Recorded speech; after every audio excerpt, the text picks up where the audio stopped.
السلام عليكم. النهاردة هنعمل مع بعض البسيمة من الحلويات الشرقية المميزة جدا جدا. تعالوا بينا نشوف المقادير بتاعتها.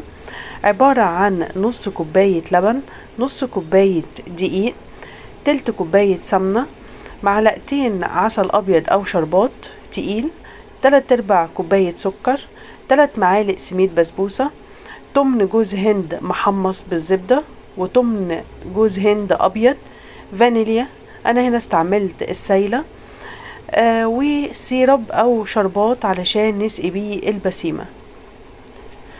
وشربات البسيمة هو نفس شربات البسبوسة بالظبط، خفيف، كوباية مية عليها كوباية سكر. اول حاجة هنحط نص كوباية اللبن مع نص كوباية مع قصدي معلقتين العسل الابيض او معلقتين شربات تقيل، نص كوباية لبن عليهم معلقتين عسل أبيض، عليهم تلت كوب سمنة، وطبعا المقادير كلها أنا هسيبها لكم في صندوق الوصف.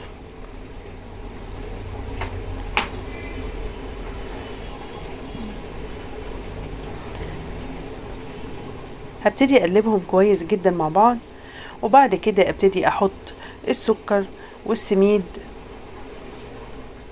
وبعد كده هبتدي أحط جوز الهند تدريجي. ده ربع كيلو جوز هند، حمصت تمن في الزبدة، والتمن التاني خليته ابيض زي ما هو. طب ليه؟ صدقوني بيديكم التست او الطعم بتاع بره بالظبط.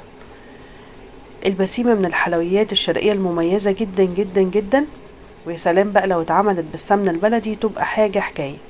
انا هنا ببتدي احط جوز الهند تدريجي لحد ما العجينة نفسها تمسك معايا. طريقتها سهلة جدا جدا. السيرب انا ما قلتلكمش بقيته، عبارة عن كوباية مية عليها كوباية سكر. ما بنحطش الليمون لان الليمون لما بنيجي نحطه في الشربات بتاع البسبوسة او البسيمة بيبان جدا الطعم بتاعه. فاول ما السكر والمية يغلوا مع بعض على النار ببتدي احط عليهم معلقة سمنة بلدي او رشة فانيليا. بس الاختلاف هنا بينها وبين البسبوسة ان البسبوسة بتبقى طالعة من الفرن سخنة وبيتحط لها الشربات سخن، اما البسيمة فبتطلع سخنة والشربات بتاعها بيبقى بارد. تمام. انا هنا ببتدي احط جوز الهند تدريجي. على فكرة ممكن ما تاخدش معانا جوز الهند كله، وممكن تاخده، وممكن كمان تبقى عايزة زيادة عن الربع كيلو معلقة او معلقتين.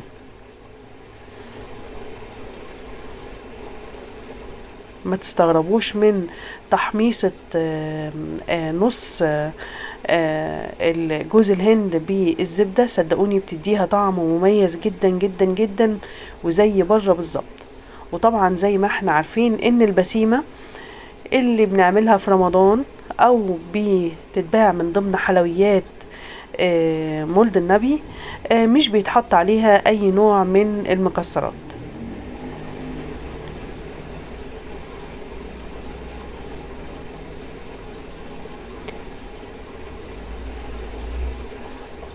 هدخلها الفرن على درجة حرارة 180 على الشبكة لحد ما تحمر من الجناب ومن تحت، وبعد كده هبتدي احطها على الشواية تاخد الوش بتاعها.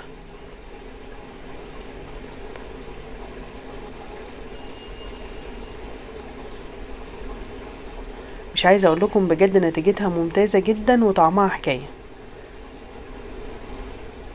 طبعا تقدري تعمليها باي نوع من السمن، ولكن يعني الاحلى انها تكون بالسمنة البلدي.